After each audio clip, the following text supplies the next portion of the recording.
kanayunan.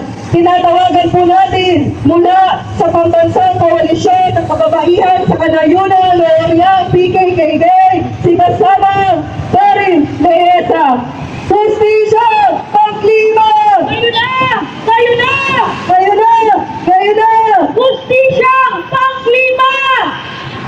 Pagbati po sa lahat ngayong araw nagpapansin na natin ang paglaya ng ating mga kababaihan magkagawa. Pagbati po sa lahat ng nagtagdan ng pura kanina. Sino po yung nagtagdan ng pura? Dahil po doon, bago ko po ibahagi ang mensahe mula sa Pambansang Koalisyon ng Kababaihan sa Kanayunan. Nais ko po kayong pahagitan na maiksing ko na. Pwede po ba? Yan, okay.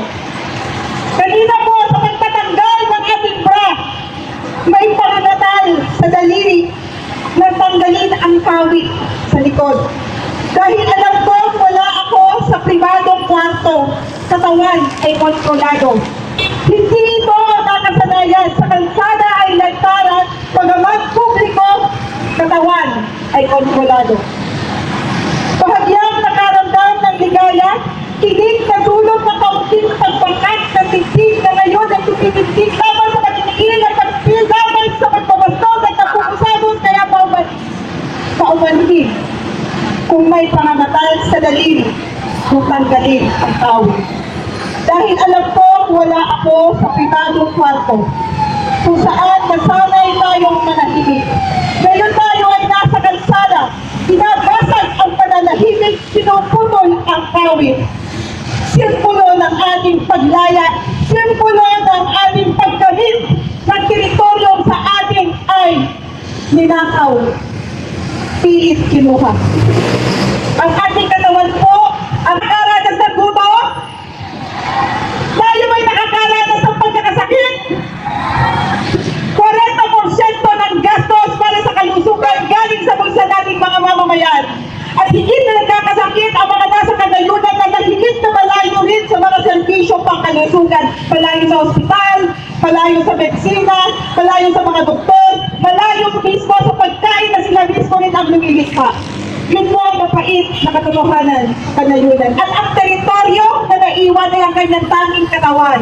Dahil ang teritoryong lupa, ang mga sakahan, kino-convert, ang mga kabundukan, pinatatag, minimina. Ang karagatan na siya sanang yung 15 kilometers na pag-aari o may na-access lamang ang mga maliit na mga isda ngayon po ay binubukas na sa mga korporasyon o sa mga malaking pamalakaya. Ganito po natin nakikita kung gaano ka walang pagpamahalaga sa mga lumilikha sa pagkain, lalo-lalo sa ang mga kababaihan sa kanayunan. Higit 7% ng ating pagkain ay likha ng kumain ng mga kababaihan magsaka, pangingisda, sumalit hindi kilala ang mga kababaihan pangingisda at magsasaka. Ang mga katutubong kababaihan, pilit pong kinigalimutan. At ang kanilang access sa kanilang lupaing minuno, pilit din pong tinatatakan. Kami po ay natutuwa at nabigyan ng pagkakataon na magkaroon ng boses sa ganitong panawagan ang mga kababaihan sa kanayunan. Wakasan na po ang imperialistang gera dahil ang habang doon timing layunin din ang imperialistang gera ito ay muli ang gawin ng mga teritoryo na dapat naman ay nasa mamamayan. Pagbayad po ba tayo ang gawin ang ating salalayan ng buhay? Kaya po, patuloy po tayong manawagan, ikila na wakasan na ang imperialistang gera, isauli sa mamamayan ang teritoryong salalayan ng ating buhay, ang lupain, agraryo, ikila na ang konversyon sa lupa, ikila na ang pagbubukas ng ating municipal waters sa mga komersyong mamalakaya, ikila na ang pagpatag at pagmimina sa mga lupaing pinuno. Sa isa po, Pambansang Koalisyon ng Kababaihan sa Kanayunan, salamat ito na ORIA, salamat na ito ng Philippine Movement for Climate Justice, salamat ng mga human rights advocates na narito.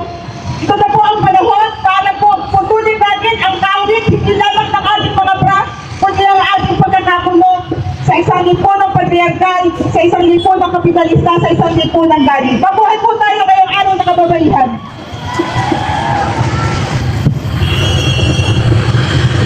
Hibag laban! Hibag laban! Karapatan ng kababaihan!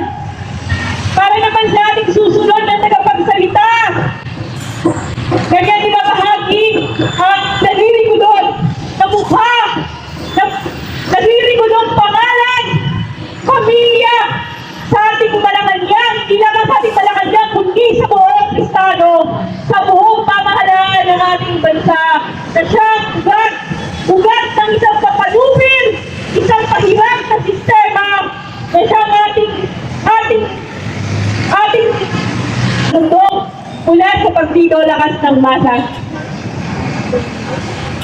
Isang pagpupungay sa lahat ng mga kababaihan na narito ngayon, kasama sa pagdidiwang na napakahalagang araw ng kababaihan at sa kanyang tuloy-tuloy na paglaban hanggang sa kasalukuyan.